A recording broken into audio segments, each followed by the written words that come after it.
Hello students, welcome. I hope आप लोग काफ़ी अच्छे होंगे, हेल्दी होंगे, फिट होंगे, फाइन होंगे। और आज डेफिनेटली मैं आशा करता हूँ आप मेरे क्लास पे आप लोग फोकस करने वाले हैं। स्टूडेंट देखिए, मैं रेगुलर आप लोग के लिए आपके जो सिलेबस है उस सिलेबस के हिसाब से आप लोग का बेस्ट रिजल्ट हो, आप लोग का गुड रिजल्ट आप लोग कर पाए, इसके लिए मैं थोरोली आपके लिए कंटेंट लेके आ रहा हूँ। और मुझे दिखाई पड़ रही है कि आप लोग के काफी अच्छे सपोर्ट भी मुझे मिल रहे हैं। तो रेगुलर मैं इस तरह से आपके लिए कंटेंट लेते आऊंगा। अगर आप लोग को किसी टॉपिक की जरूरत है तो डेफिनेटली मुझे आप लोग मेरे कम्युनिटी में या फिर मेरे कमेंट में आप लोग किसी टॉपिक का अगर स्पेशल आप लोग को क्लास चाहिए तो आप लोग मुझे प्लीज इन्फॉर्म कीजिएगा, मैसेज के थ्रू से, कमेंट के थ्रू से। मैं उस टॉपिक का भी आप लोग को नोट्स बना के दूंगा। तो स्टूडेंट, आज का टॉपिक हम लोग शुरू करते हैं। आज का जो टॉपिक है हम लोग का वो है दो एक डिफरेंस में से आप लोग को समझाने जा रहा हूँ। वो डिफरेंस है आपकी ब्रीदिंग और रेस्पिरेशन में। तो सबसे पहले स्टूडेंट देखिए, बहुत सारे स्टूडेंट पहले ही कंफ्यूज होते हैं। अगर मैं आप लोग से एक सवाल पूछूं अभी कि आपकी बॉडी में रेस्पिरेशन कहाँ होती है, तो 99% स्टूडेंट मुझे बता देते हैं कि सर मेरे चेस्ट में होती है, मेरे लंग्स में होती है, हाथ यहाँ पे ला देंगे। देखिए, यानी उनको लगता है कि उनका रेस्पिरेशन जो है उनके यहाँ पे हो रही है, यानी यहाँ पे जो थोरेसिस कैविटी है, इस थोरेसिस कैविटी में आपके क्या चेस्ट है आपके, यस, और उसके बाद में आपके लंग्स इसी पे है, आपकी हार्ट इसी में है। तो वो लोग सोचते हैं कि इसी एरिया में कहीं पे रेस्पिरेशन होता है। लेकिन आप लोग के इस कंसेप्ट को आज मैं क्लियर करना चाहूंगा कि रेस्पिरेशन और ब्रीदिंग ये टोटली दो अलग अलग प्रोसेस है। लेकिन ऐसा है कि अगर आपको रेस्पिरेशन करना है तो ब्रीदिंग का होना जरूरी है। आप बिना ब्रीदिंग किए आप रेस्पिरेशन नहीं कर सकते हैं, ठीक है। तो ये स्टार्टिंग प्रोसेस है ब्रीदिंग, जिसके कारण ही आप लोग, जिसके बाद ही आप लोग रेस्पिरेशन कर पाते हैं स्टूडेंट। तो नॉर्मली मैं आप लोग को समझा रहा हूं। देखिए, ब्रीदिंग एक्चुअली क्या है, ये कोई बहुत बड़ी प्रोसेस नहीं है, लेकिन काफी इंपॉर्टेंट प्रोसेस है। देखिए, हमारे जो बॉडी में होती है, आप लोग जो इनहेलेशन करते हैं, आप लोग जिस गैस को नाक के थ्रू से, नोज के थ्रू से आपके बॉडी में इन कराते हैं, वो डेफिनेटली आपके लंग्स में जाती है, ठीक है। आपने नाक से आपने जो इनहेल किया वो आपके लंग्स में जाएगी। और लंग्स में आपके बॉडी से जितने भी कार्बन डाइऑक्साइड फॉर्म होते हैं आपके बॉडी के सेल्स से, वो सारे कार्बन डाइऑक्साइड आपके लंग्स में आ जाते हैं। फिर देखिए, तो बॉडी से कार्बन डाइऑक्साइड का लंग्स में आना एवं एटमॉस्फेयर का जो हमारे इन्वायरमेंट की जो फ्रेश एयर होती है, जिसको हम लोग ऑक्सीजन बोलते हैं, ये फ्रेश ऑक्सीजन एयर आपके नोज के थ्रू से इनहेलेशन के प्रोसेस से आपके बॉडी के लंग्स में चली जाएगी। तो ये जो प्रोसेस है, फ्रेश एयर को आप लोग इन्वायरमेंट से लेके आपके लंग्स में ले जा रहे हैं, और आपके बॉडी के जो सेल्स हैं, उस सेल से कार्बन डाइऑक्साइड को लंग्स में लाके लंग्स से फिर आप लोग कार्बन डाइऑक्साइड को बाहर निकाल दे रहे हैं। तो ये जो प्रोसेस है, इस प्रोसेस को हम लोग बोलते हैं एक्चुअली ब्रीदिंग, यानी कार्बन डाइऑक्साइड का बाहर निकलना और ऑक्सीजन का इंटेक करना। This is actually your breathing, ठीक है। तो इसमें आप लोग कंफ्यूज मत हो जाइए, ये रेस्पिरेशन है बोल के। ये रेस्पिरेशन के लिए एक प्राइमरी एक स्टेप होना चाहिए, जो ये ब्रीदिंग है। रेस्पिरेशन एक्चुअली आपके इसी जगह में कन्फाइंड नहीं, यानी ऐसे नहीं सोचना है कि इसी जगह में आपका रेस्पिरेशन हो रहा है। आपके बॉडी में millions of millions living cells है। अब लिविंग सेल्स बोलने से आप लोग सिंपल समझ सकते हैं। देखिए, आपको जहां पे मैं अगर पिंच करूं या फिर जहां पे आपको एक छोटा सा सुई ला के मैं आपको घोंस दूं, उसके बाद अगर जहां पे आपको दर्द होती है तो हर एक जगह आपका लिविंग सेल्स है। अगर मैं आप पूछूंगा आप लोग को, मैं आपके लीवर में प्रेस कर दे रहा हूँ, नीडल मार रहा हूँ, आपकी स्किन में मार रहा हूँ, आपके हेड में मार रहा हूँ, आपके हैंड में मार रहा हूँ, तो जहां जहां मैं आपको नीडल मारूंगा डेफिनेटली आपको वहां पे पेन होगी। तो जहां जहां पेन हो रही है वहां पे आपकी क्या है, लिविंग सेल्स है। तो ये सारे बॉडी आपके लिविंग सेल्स से बने हैं, ठीक है। ये सारे लिविंग सेल्स में आपका रेस्पिरेशन होना है, ठीक है। तो ब्रीदिंग आपके कहां तक कंफाइंड है, देखिए कहां तक सीमित है आपकी ब्रीदिंग। नोज से लेके इन्वायरमेंट का ऑक्सीजन नोज के थ्रू से, नोस्ट्रिल के थ्रू से आपका ट्रेकिया में जाएगी, ट्रेकिया से वो जाएगी आपके लंग्स में, और लंग्स में जो कार्बन डाइऑक्साइड है वो कार्बन डाइऑक्साइड आपका ट्रेकिया के थ्रू से अगेन वो नोस्ट्रिल में आएगी, नोस्ट्रिल से आप लोग बाहर निकाल दीजिएगा। तो ये जो प्रोसेस है इतनी तक, ये प्रोसेस हो गई आपकी ब्रीदिंग। लेकिन इसके बाद में जो प्रोसेस आपके बॉडी के सेल्स के अंदर में होगी, उस प्रोसेस को बोलते हैं हम लोग रेस्पिरेशन। यानी रेस्पिरेशन आपके पर्टिकुलर किसी एक ऑर्गन में नहीं हो रही है। जैसे अगर मैं ब्रीदिंग की बात करूं तो ब्रीदिंग एक पर्टिकुलर ऑर्गन तक सीमित है, लेकिन रेस्पिरेशन की बात करो तो रेस्पिरेशन एक पर्टिकुलर ऑर्गन तक सीमित नहीं है। आपके बॉडी में जितने भी ऑर्गन्स है, वे सारे ऑर्गन्स में आपके रेस्पिरेशन, सारे ऑर्गन्स के प्रत्येक लिविंग सेल में आपकी रेस्पिरेशन की प्रोसेस होगी, ठीक है। तो स्टूडेंट आते हैं हम लोग डिफरेंस में। मैं आप लोगों को डिफरेंस के थ्रू से मैं इन दोनों के कंसेप्ट क्लियर करूंगा। तो पहला मैंने डिफरेंस लिखा है, देखिए student, it is a physical, voluntary and extra cellular process. ये तीनों का मीनिंग मैं बता रहा हूं। It is a physical, voluntary and extra cellular pressure. ये तीनों का मीनिंग क्या है? फिजिकल, देखिए मैंने अभी भी आप लोग को बोला कि जब आप ब्रीदिंग करते हैं तो ब्रीदिंग आपका एक पर्टिकुलर ऑर्गन्स के अंदर में हो रही है। जैसे कौन बोलने से, आप नोज के थ्रू से ऑक्सीजन को इन कर रहे हैं, वो फेरिंग्स में जाएगी, आपकी फेरिंग्स के थ्रू से आपके वो ट्रेकिया में जाएगी, जिसको हम लोग विंड पाइप भी बोलते हैं, और वह विंड पाइप जाके खुलती है कहां पे, लंग्स में, ठीक है। तो ये पर्टिकुलर जो ऑर्गन्स का नाम मैंने बोला, ये सारे ऑर्गन्स आपके बॉडी के अंदर में है और पर्टिकुलर एक ऑर्गन्स के अंदर में आपकी ये प्रोसेस चल रही है। अगर मैं कार्बन डाइऑक्साइड का बाहर निकालना बोलूंगा तो भी आपके लंग्स के आपके बाद आएगी विंड पाइप, जिसे ट्रेकिया बोलिएगा। ट्रेकिया के बाद आपके फेरिंग्स में आएगी, फेरिंग्स से आप लोग फिर नोस्ट्रिल के थ्रू से बाहर निकाल दीजिएगा। तो दिखाई पड़ रही है कि ब्रीदिंग की जो प्रोसेस है एक पर्टिकुलर आपके ऑर्गन्स में हो रही है, इसीलिए ये हो गया आपका फिजिकल प्रोसेस। सेकेंडरी है आपकी वॉलेंटरी। वॉलेंटरी मैंने ऐसे क्रियाएं, ऐसे फंक्शंस आपके बॉडी के जो आपके विल के हिसाब से आप लोग कंट्रोल में रखते हैं। देखिए, आपकी इच्छा है आप उसे करेंगे, आपकी इच्छा नहीं आप उसे नहीं करेंगे। वो बात अलग है कि ये करना हमारे लिए काफी इंपॉर्टेंट है, अगर नहीं करते तो बहुत सारे प्रॉब्लम हमारे बॉडी में आते हैं। लेकिन जो फिर भी जो फंक्शंस का आप अपने कंट्रोल पे रख पाते हैं, ऐसे फंक्शंस को बोलते हैं वॉलेंटरी। तो जैसे मैं अभी आप लोगों को बोलूंगा, अगर मैं चाहूंगा तो 1 मिनट के लिए मैं नाक को बंद करके ऑक्सीजन का इनटेक बंद कर दूं, या फिर चाहूंगा तो 1 मिनट के लिए मैं कार्बन डाइऑक्साइड का एक्सहेलेशन उसका बाहर निकलना बंद कर सकता है, यानी ये मेरे कंट्रोल में है। ठीक है, तो ब्रीदिंग जो है ये आपके कंट्रोल पे होती है, देखिए, लेकिन आप रेस्पिरेशन को कंट्रोल पे नहीं रख पाते हैं। ठीक है, तो ये एक फिजिकल प्रोसेस है, आपके विलिंग के हिसाब से आप रोक भी सकते हैं, आप इसको स्टार्ट भी कर सकते हैं। तो ये ब्रीदिंग आपकी वॉलेंटरी प्रोसेस हो गई। और थर्ड है आपकी ये एक्स्ट्रा सेलुलर प्रोसेस है। देखिए, ये पर्टिकुलर ब्रीदिंग कोई आपके स्पेशल सेल्स में नहीं हो रही है स्टूडेंट्स, ये आपकी किसी स्पेशल सेल्स में नहीं हो रही है, इसीलिए इसको आप लोग एक्स्ट्रा सेलुलर सेल बोलेगा, क्योंकि ये जो प्रोसेस हो रही है वो सेल्स के बाहर हो रही है, आपके ऑर्गन्स में हो रही है, लेकिन किसी ऑर्गन्स के सेल्स के अंदर में ब्रीदिंग की प्रोसेस नहीं हो रही। तो आपकी जो ब्रीदिंग हुई ये आपकी फिजिकल हुई, वॉलेंटरी एवं एक्स्ट्रा सेलुलर प्रोसेस है। अगर आप लोग इसी चीज को रेस्पिरेशन में कंपेयर करेंगे तो देखिए ये बायोकेमिकल प्रोसेस। बायोकेमिकल क्यों बोला मैंने, क्योंकि बायो मीन्स आप लोग को पता होता है कि लिविंग, यस, तो लिविंग बॉडी के अंदर में होगी, लिविंग सेल्स के अंदर में होगी, और ये केमिकल प्रोसेस है स्टूडेंट। इसमें क्या होते हैं, आप लोगों ने जो फूड इंटेक किया है, जो डाइजेस्टेड फूड इंटेक करने के बाद में उनका डाइजेशन होगा। हम लोगों ने प्रीवियस वीडियो में, प्रीवियस क्लास में मैंने डाइजेशन का सारा टॉपिक मैंने एक्सप्लेन करके दे दिया है। अगर आप लोग मेरे प्रीवियस वीडियो देखिएगा तो डेफिनेटली आप लोगों को डाइजेशन का कंसेप्ट क्लियर होगा। उसके बाद में आप लोगों ने जो फूड का डाइजेशन किया, उस फूड का फर्दर फिर ब्रेक डाउन होगा। जैसे कि हम लोगों ने डाइजेशन में देखा है कि स्टूडेंट, फूड को सिंपलेस्ट फॉर्म में तोड़ना, एक कॉम्प्लेक्स फूड को सिंपलेस्ट फॉर्म में टूटना या तोड़ना, उसको ब्रेक डाउन करना, वो डाइजेशन कहलाता है। लेकिन जो सिंपलेस्ट फूड बनते हैं उनका फर्दर फिर आपका ब्रेकडाउन होगा, आपके सेल्स के अंदर में होगा। ठीक है, आपके लिविंग सेल्स के अंदर में होगा, या फिर उसका ऑक्सीडेशन उसका होगा, उसको ऑक्सीजन की जरूरत पड़ेगी, उसको ऑक्सीजन से रिएक्शन कराना है।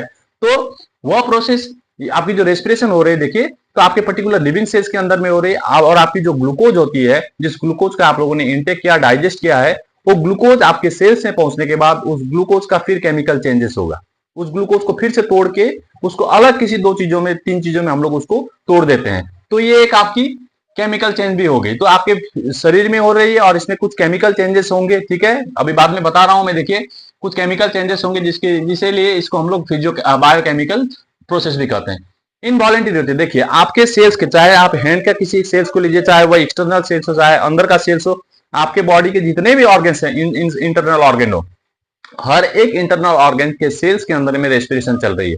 अभी भी चलेगी, दिन भर चलेगी, 24 आवर्स चलेगी। आप जब सोते रहते तब भी ये प्रोसेस चलती है, लेकिन आपको पता भी नहीं चलता है कि आपके बॉडी में रेस्पिरेशन चल रही है। ठीक है, अगर आप लोग को लगता है कि आपके बॉडी में एनर्जी है, आपके पर्टिकुलर किसी ऑर्गन्स में आपकी फुल एनर्जी आपको फील हो रही है, तो सोचेगा आपके उस पर्टिकुलर ऑर्गन में आपकी रेस्पिरेशन चल रही है। यानी रेस्पिरेशन एक ऐसा प्रोसेस है जो स्टॉप होना ही नहीं चाहिए। ये सारा जिंदगी हमारे, जब तक हम लोग जीवित हैं, जब तक हम लोग मरेंगे नहीं, तब तक हमारे बॉडी में रेस्पिरेशन चलता रहता है। और अगर आप चाहेंगे कि आपकी किडनी के जो सेल्स हैं अगर वो रेस्पिरेशन कर रहे हैं, आप उसको रोक देंगे, तो आप ये प्रोसेस नहीं कर सकते। देखिए, आपके हर एक ऑर्गन के हर एक लिविंग सेल्स आपके बिना परमिशन के अपने विलिंग के हिसाब से, वो सेल्स अपने विलिंग के हिसाब से अपना रेस्पिरेशन करेंगे। आपके कंट्रोल पे नहीं है रेस्पिरेशन को रोकना। ठीक है, इसलिए ये आपकी होगी इनवॉलेंटरी प्रोसेस। और ये इंट्रासेलुलर प्रोसेस है, क्योंकि रेस्पिरेशन एक ऐसा प्रोसेस जो सेल्स के अंदर में होती है स्टूडेंट, सेल्स के बाहर नहीं होती है। ठीक है, तो ब्रीदिंग आपकी सेल्स के बाहर होने वाली क्रिया थी, इसलिए उसको हम लोग एक्स्ट्रा सेलुलर बोले। और आपकी ये जो प्रोसेस है ये आपकी इंट्रासेलुलर प्रोसेस है। सेकंड डिफरेंस की स्टूडेंट बढ़ते हैं हम लोग, process of inhaling of fresh oxygen and removal of fall air. जैसे कि मैंने शुरू में बोला, आप लोग जब इन्वायरमेंट का फ्रेश ऑक्सीजन को आप लोग बॉडी के इन कीजिएगा, और आपके बॉडी में जो वेस्ट प्रोडक्ट कार्बन डाइऑक्साइड बने हैं, उस कार्बन डाइऑक्साइड को फिर से लंग्स के थ्रू से हम लोग बाहर निकाल देंगे एटमॉस्फेयर में, तो ये प्रोसेस कहलाती है आपकी ब्रीदिंग। लेकिन यहाँ पे क्या हो रहा है, देखिए, process of breakdown of glucose. मैंने बोला आप लोगों ने जो ग्लूकोज को सिंपलेस्ट फॉर्म में तोड़ के आपके बॉडी में रखा है, वो ग्लूकोज आपके सेल्स में एंट्री करेगी। ठीक है, सेल्स में एंट्री करने के बाद उसका फर्दर ब्रेकडाउन होगा, उसको फिर से तोड़ा जाएगा, एंजाइम्स के प्रेजेंस में, ऑक्सीजन के प्रेजेंस में आपके सेल्स के डिफरेंट पार्ट्स वहां पे इन्वॉल्व होंगे उस रेस्पिरेशन में। तो टोटल ये आपकी ग्लूकोज की ब्रेकडाउन यानी ग्लूकोज को तोड़ने की एक प्रोसेस है रेस्पिरेशन, और इसीलिए मैंने बोला है ये आपकी बायोकेमिकल चेंज है, बायोकेमिकल प्रोसेस है स्टूडेंट। थर्ड है, आप लोगों ने देखा कि जब आप लोग ब्रीदिंग कर रहे हैं तो कार्बन डाइऑक्साइड को बाहर निकाल रहे हैं, तो मैंने वहीं पे लिखा है ये रिमूव्स कार्बन डाइऑक्साइड, आपके बॉडी से कार्बन डाइऑक्साइड को बाहर निकाला जाएगा किस प्रोसेस में, ब्रीदिंग में। लेकिन ये जो कार्बन डाइऑक्साइड बॉडी से आप लोग बाहर निकाल रहे हैं वो कार्बन डाइऑक्साइड बनता किस प्रोसेस में, तो बनता है आपका इसी रेस्पिरेशन में। देखिए आपकी जब एक पर्टिकुलर लिविंग सेल्स रेस्पिरेशन की प्रोसेस करती है तो उस पर्टिकुलर सेल में कार्बन डाइऑक्साइड फॉर्म होगा, और किस प्रोसेस में हो रही तो आप लोग बोलेगा रेस्पिरेशन में, ठीक है। तो रेस्पिरेशन में आप लोगों ने जो कार्बन डाइऑक्साइड का फॉर्मेशन किया, आपके सेल्स ने जो कार्बन डाइऑक्साइड का फॉर्मेशन किया, उसी कार्बन डाइऑक्साइड को ब्रीदिंग के थ्रू से हम लोग बाहर निकालते हैं। यानी रेस्पिरेशन प्रोसेस है जिसमें आपने कार्बन डाइऑक्साइड आपके सेल्स ने बनाया, और उसी कार्बन डाइऑक्साइड को आपके ब्रीदिंग ऐसी प्रोसेस है जिसने आपके बॉडी से बाहर निकाला। तो ये दोनों ऑपोजिट हो गए। देखिए नेक्स्ट, इट यूजेज एनर्जी। अगर आपको इनहेलेशन करना है तो डेफिनेटली आपको एनर्जी चाहिए। आपके बॉडी में अगर एनर्जी नहीं है तो आप लोग इनहेलेशन नहीं कर सकते हैं। देखिए तो आपको एनर्जी की जरूरत पड़ती है जब आपको ब्रीदिंग का प्रोसेस करना है। अगर आपको कार्बन डाइऑक्साइड बॉडी के बाहर निकालना है, एक्सहेलेशन करना है, तो आपको एनर्जी चाहिए। इनहेलेशन करना है, ऑक्सीजन को इन करना है, तो आपको एनर्जी चाहिए। बिना एनर्जी में आप ये प्रोसेस नहीं कर सकते। लेकिन ये एक ऐसा प्रोसेस है, it releases energy. That means मैंने क्या बोला, अब ये जो ब्रीदिंग के लिए जो आपको एनर्जी चाहिए, मैंने बोला अभी ऑक्सीजन को इन कराना है, आपको एनर्जी चाहिए।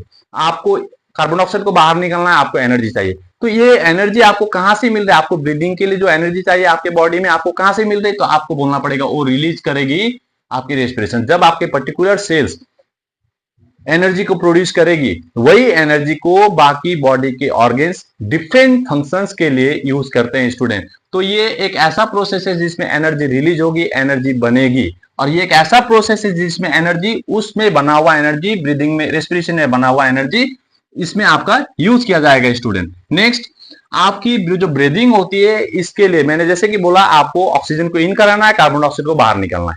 ये जो प्रोसेस है इनहेलेशन और एक्सहेलेशन, इसके लिए किसी भी एंजाइम की जरूरत नहीं पड़ती स्टूडेंट, ठीक है। आपको एंजाइम की जरूरत पड़ेगी कहां पे, जब आपको रेस्पिरेशन करना है, यानी जब आपकी सेल रेस्पिरेशन का प्रोसेस करती है 24 आवर्स करती है, मैं बोल रहा हूं आप लोग को, जब वो रेस्पिरेशन का प्रोसेस करेगी तब उसको जरूरत पड़ती है एंजाइम्स की। That means enzymes is not required in case of the breathing, but enzymes is very important in case of the respiration, ठीक है। नेक्स्ट पॉइंट स्टूडेंट देखते हैं, takes place in the lungs.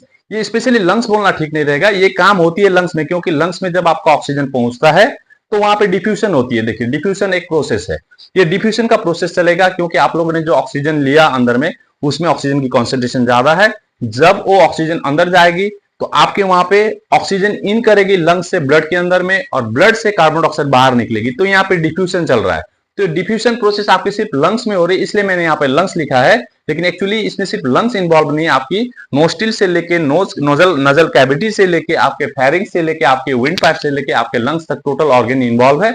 लेकिन रेस्पिरेशन में particular ऐसा कोई भी particular organ involve है बोल के बोलना सही नहीं होगा, क्योंकि आपके प्रत्येक लिविंग सेल्स, आपके each and every living cells, they will do the respiration process. Okay, next and the last one, takes oxygen from the environment, ठीक है। तो जैसे कि हम लोग सीख चुके हैं कि देखिए ब्रीदिंग ऐसा प्रोसेस है जिसमें आप लोग ऑक्सीजन लीजिएगा, लेकिन जो ऑक्सीजन को आप लोग इन कराते हैं, ऑक्सीजन आपको कहां से मिल रहा है, तो डेफिनेटली आपको एटमॉस्फेयर से मिल रहा है।